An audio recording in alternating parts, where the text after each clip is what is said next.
Hello everyone, today we're doing problem 6.32 and this problem asks us to identify the delta H for each reaction.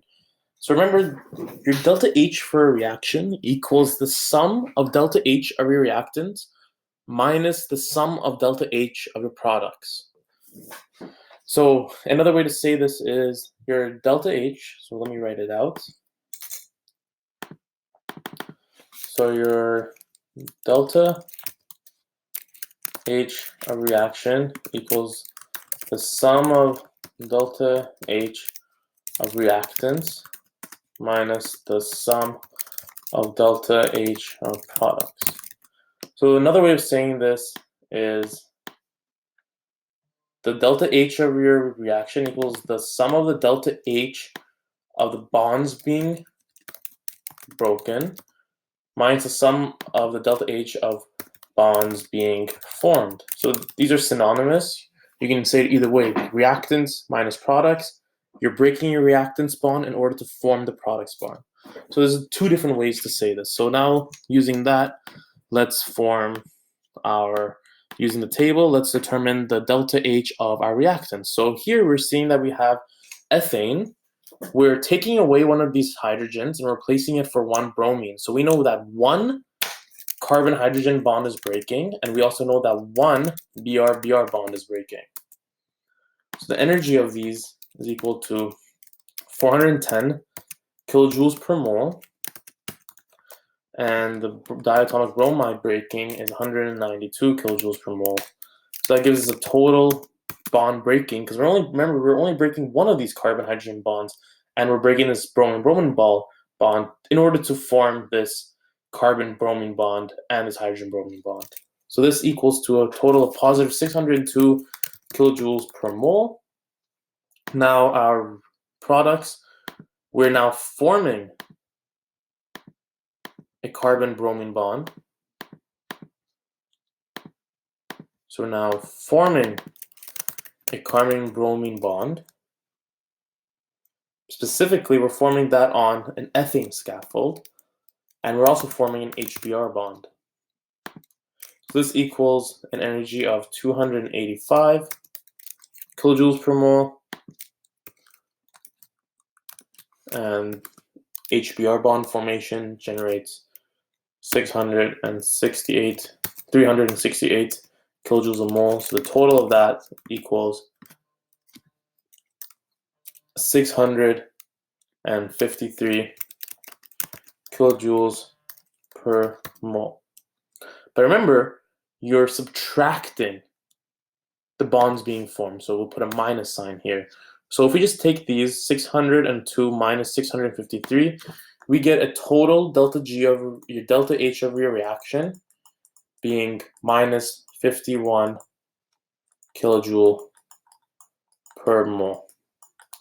So that means that's a negative number. So this reaction is exothermic, meaning that your products are favored over the reactants, products being lower energy, more stable, and higher in abundance than your starting material. And your KQ in this case is going to be greater than 1. Next problem, we have this hydroxide radical, methane gas. And you see here that we're breaking one bond of our methane, and we're donating it to our OH radical. So the bond that we're breaking in our starting material is one bond in our methane, so a carbon-hydrogen bond, which forms 435 kilojoules of energy. Remember, this is for methane. And we're not breaking any bonds in this radical, actually. So this is the only bond that we're breaking. And what are we forming? Well, actually, we're forming two bonds. Number one is we are forming our H2O bond, so one HO bond. That's 498 kilojoules per mole. And then we're actually forming a new bond, a hydrogen radical forming, actually for hydrogen falling off of this to form a new radical, and that hydrogen is going to be used for a radical mechanism to make water.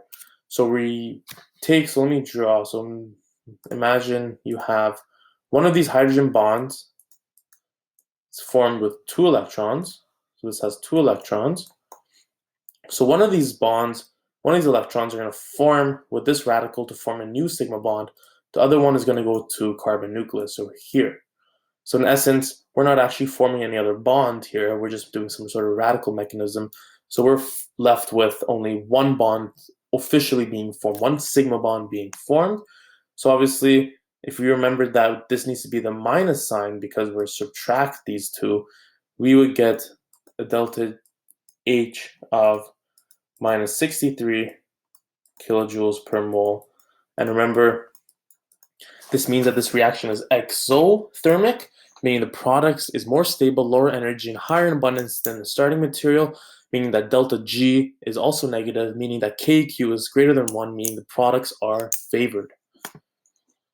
So now we'll do problem C. We see that we go from methanol with HBr to some sort of alkyl halide and water. So now we're actually breaking, officially we are breaking 2 bonds here. We're breaking the OC bond, we're breaking the HBr bond, and what are we forming? We're forming a CBr bond and an OH bond here. So let's draw that out. So here we're breaking a CO bond, and this particularly we're breaking a methanol bond, so you need to search your table for that.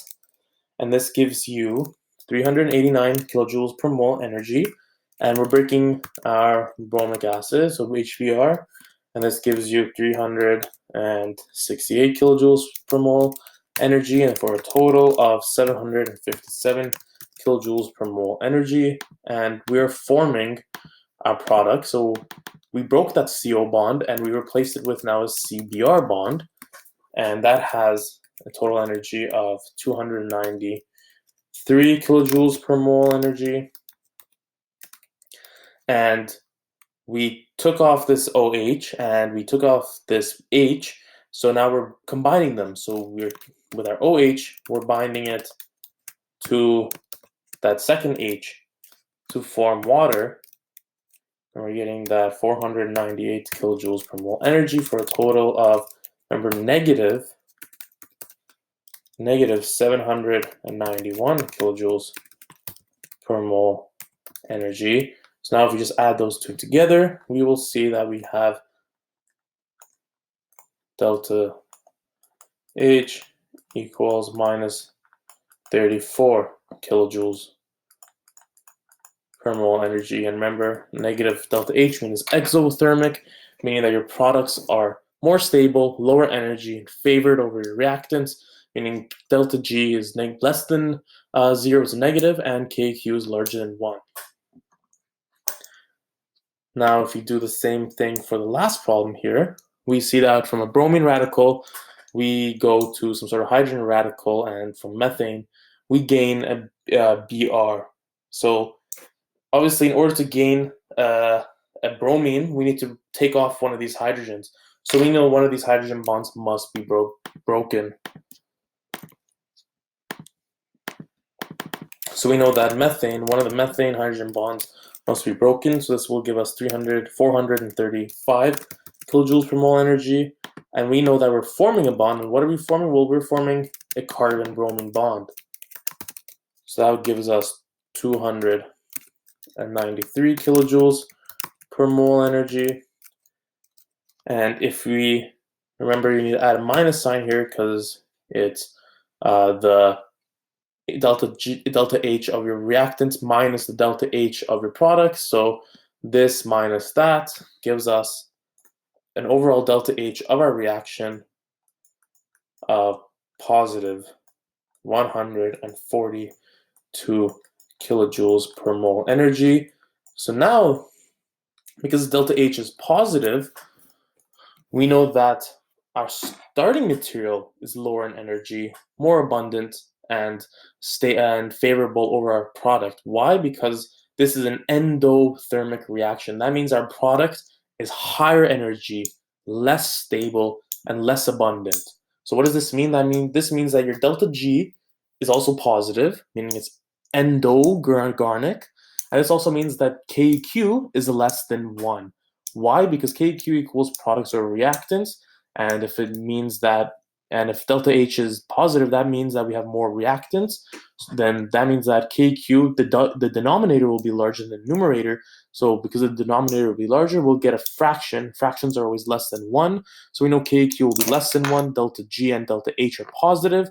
And we'll have more reactants than starting material.